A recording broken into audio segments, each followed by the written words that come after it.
interesting to me. In Tom Brady's official retirement from the NFL, his 8-page statement made no mention, as you now know, of the Patriots, their organization, their fans, the owner, Robert Kraft, or the coach, Bill Belichick. 34 hours after that statement was released, Belichick, who was traveling on Tuesday, finally weighed in with a statement which read in part, "I am privileged to have drafted and coached Tom Brady, the ultimate competitor and winner. Tom's humble beginning in professional football ultimately ended with him becoming the best player in NFL history. I thank Tom for his relentless pursuit of excellence and positive impact on me and the New England Patriots for 20 years. Brady then responded to that on his Instagram story.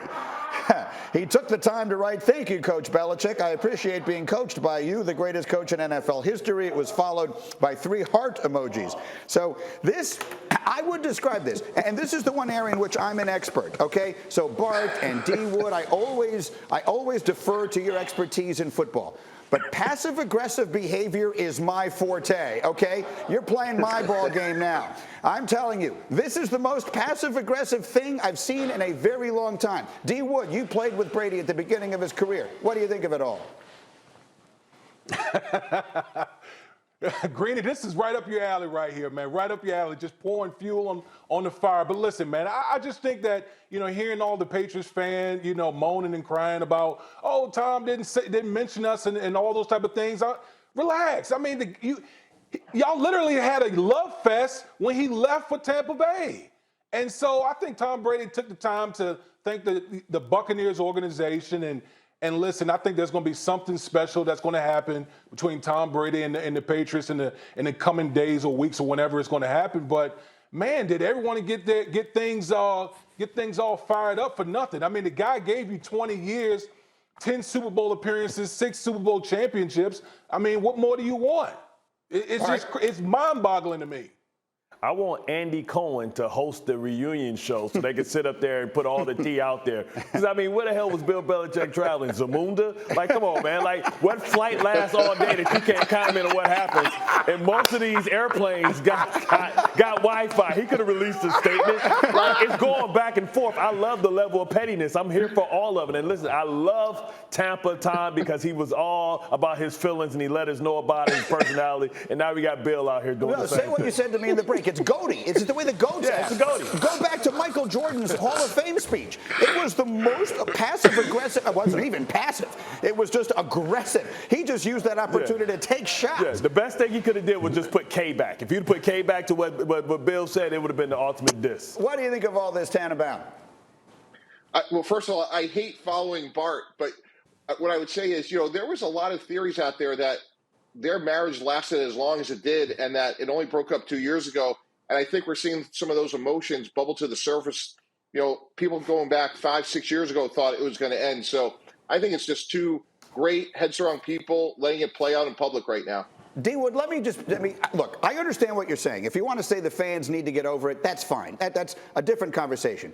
But you know Tom better than any of the rest of us up here know Tom.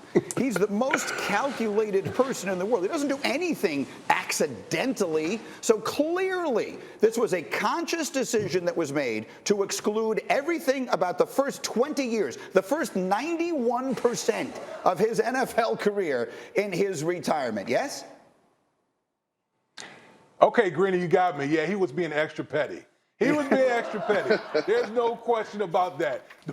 The fact that you exclude a team or organization that you spent 20 years with, yeah, he's being extra petty. There's no question about that. And listen, you're talking about 2 alpha males and Tom Brady and Bill Belichick, and we always come on the shows like, who's more responsible for the New England dynasty, Tom Brady or Bill Belichick? I think some of that might be spilling over here. There's no question about it. What do you think of this, Graziano? I think this is a story for our times, right? This is I'm combing through Instagram. Well, why didn't so-and-so like my post? What did I do wrong? Are they mad at me? That's what's happening here, right, in real time. Also, by the way, Belichick's had quite the week. This is a great response, but I'm still waiting to hear from Belichick on who from the Giants told him Brian Daboll was getting the job 3 days before Brian Flores did it. We need more information about Bill Belichick's online and social activity before this week is out. That's a good point. From the standpoint of digital communication, it's been a very interesting week from Bill Belichick. Put a ribbon on the whole thing for me, Bart Scott, as only you can. But I tell you what, man, if this is just a taste of what we're going to get in retirement from Tom Brady, I can't wait to see the next upcoming years. And also, I can't wait to see Grunk when he comes out and say, what the hell about me? Like, I don't like all y'all. I mean, he talks about Tampa and excludes him as well. You know, there's a little beef there. This dude retired because he hated New England so much.